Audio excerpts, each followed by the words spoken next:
Hi friends, today recipe Kadala curry. வீடியோக்குள்ளே போகிறதுக்கு முன்னாடி எங்கள் சேனலை லைக் பண்ணுங்கள், ஷேர் பண்ணுங்கள், கமெண்ட் பண்ணுங்கள், மறக்காமல் சப்ஸ்கிரைப் பண்ணுங்கள். தேங்க்யூ. ஓகே ஃப்ரெண்ட்ஸ், இப்போ வந்து கடலை கறி செய்கிறதுக்கு தேவையான பொருட்கள் பார்த்துடலாம். நான் வந்து இந்த கருப்பு கொண்ட கடலை வந்து ஒரு 8 மணி நேரம் ஊற வச்சு இதை கொஞ்சம் மஞ்சத்தூள் போட்டு வேக வச்சு எடுத்திருக்கேன். அப்புறம் ஒரு டேபிள் ஸ்பூன் வந்து மல்லி, ஒரு அரை டேபிள் ஸ்பூன் வந்து ஜீரகம், ஒரு 1/4 டீஸ்பூன் வந்து சோம்பு, 1 டீஸ்பூன் வந்து மிளகு, இந்த அளவு வந்து பட்டை வந்து எடுத்திருக்கேன். அப்புறம் 2 தேங்காய் சில்லை பொடியாக கட் பண்ணி எடுத்திருக்கேன். ஒரு தக்காளி, அரை டேபிள் ஸ்பூன் வந்து இஞ்சி பூண்டு பேஸ்ட்டு, ஒரு மீடியம் சைஸ் வெங்காயம், அப்புறம் தேங்காய் எண்ணெய்.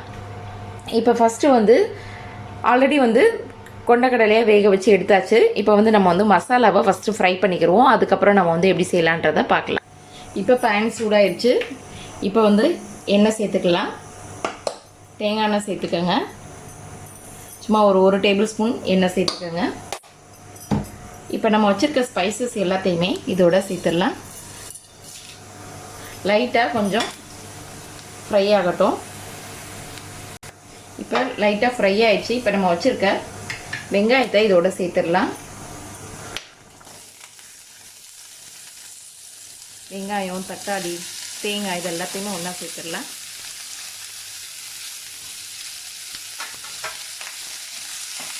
லைட்டாக பச்சை வாசனை போகிற வரைக்கும் வதக்கி எடுத்துக்குவோம். இதோட நம்ம வச்சுருக்க இஞ்சி பூண்டு பேஸ்ட்டையும் சேர்த்துடலாம். இப்போ இதுக்கு தேவையான அளவு கொஞ்சம் உப்பு சேர்த்துக்கலாம்.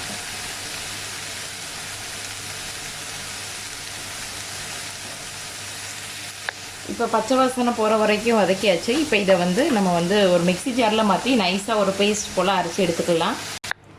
இப்போ ஒரு கடாயை வச்சிடலாம். இப்போ கடாய் சூடாயிடுச்சு. இப்போ வந்து ஆயில் சேர்த்துக்கலாம். நான் வந்து தேங்காய் எண்ணெய் தான் சேர்த்துக்கிற போகிறேன். ஸோ ஒரு 2 டேபிள் ஸ்பூன் போல் எண்ணெய் சேர்த்துக்கங்க. இப்போ எண்ணெய் சூடாயிடுச்சு.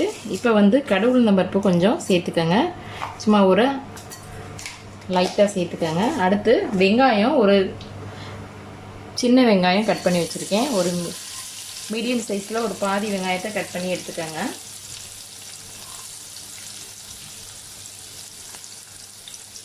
இப்போ இதோட கருவேப்பிலை கொஞ்சம் சேர்த்துக்கலாம். இப்போ வெங்காயம் கொஞ்சம் லைட்டாக வதங்கிடுச்சு. லைட்டாக கண்ணாடி போல் வதக்கினா போதும். அடுத்து இப்போ வந்து நான் மசாலா அரைக்கும் போது அதில் வந்து மிளகாய் எதுவுமே ஆட் பண்ணலை. ஸோ அதனால் நான் வந்து இப்போ வந்து மிளகாய்த்தூள் சேர்த்துக்கிறேன். அப்போ தான் கொஞ்சம் கலர்ஃபுல்லாக நல்லாயிருக்கும்.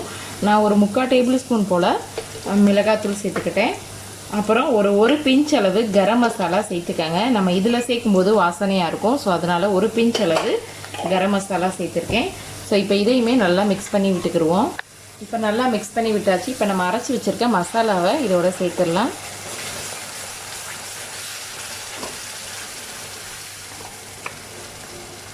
கொஞ்சம் எண்ணெய் பிரிஞ்சு வர வரைக்கும் நம்ம வந்து இதை வந்து மிக்ஸ் பண்ணி விட்டுக்குருவோம். ஆல்ரெடி நம்ம வந்து வதக்கியாச்சு. ஸோ கொஞ்சம் எண்ணெய் பிரிஞ்சு வரும். ஸோ அந்த ஸ்டேஜ் வரைக்கும் ஒரு 2 மினிட்ஸ் வந்து வதக்கி விட்டுக்கோங்க. இப்போ நல்லா சுற்றிலும் எண்ணெயெல்லாம் பிரிஞ்சு வந்திருக்கு. ஸோ இந்த ஸ்டேஜில் நமக்கு ஒரு டம்ளர் போல் தண்ணி மிக்ஸி ஜாரை அலசி ஊற்றிக்கலாம். ஆல்ரெடி நம்ம வந்து உப்பு சேர்த்துக்கிட்டோம். ஸோ கடலையிலையும் நம்ம வந்து உப்பு வந்து போட்டு தான் நான் வந்து வேக வச்சேன். ஸோ அதனால் உப்பு வந்து பார்த்துட்டு போட்டுக்கலாம். இது ஒரு கொதிக்கு வந்தோடனே நம்ம வந்து கடலையே சேர்த்துக்கலாம். இதோட நம்ம சன்னா வேக வச்ச தண்ணியையும் இதோட சேர்த்துக்கலாம். நான் இதில் வந்து மஞ்சத்தூள் போட்டு வேக வச்சு எடுத்துக்கிட்டேன். ஸோ இதையும் இதோட சேர்த்துக்கலாம். இப்போ இந்த ஸ்டேஜில் நம்ம வேக வச்சு எடுத்துக்கிட்ட கடலையை இதோட சேர்த்துக்கலாம்.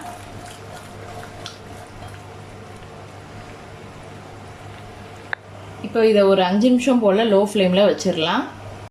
இப்போ இதை திறந்து பார்க்கலாம்.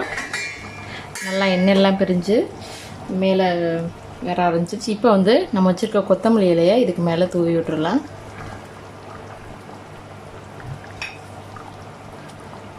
இதோட அடுப்பை ஆஃப் பண்ணிடலாம். அவ்வளோதான், ரெடி ஆயிடுச்சு கடலைக்கறி. ஓகே ஃப்ரெண்ட்ஸ், கடலைக்கறி சூப்பராக ரெடி ஆயிடுச்சு. கண்டிப்பாக ட்ரை பண்ணி பாருங்கள், சூப்பராக இருக்கும். இதுக்கு வந்து நீங்கள் ஆப்பம், புட்டு இதெல்லாம் வச்சு சாப்பிட்லாம். ரொம்பவே சூப்பராக இருக்கும். இந்த வீடியோ உங்களுக்கு பிடிச்சிருந்துச்சின்னா லைக் பண்ணுங்கள், ஷேர் பண்ணுங்கள், கமெண்ட் பண்ணுங்கள். மறக்காமல் சப்ஸ்கிரைப் பண்ணுங்கள். தேங்க்யூ.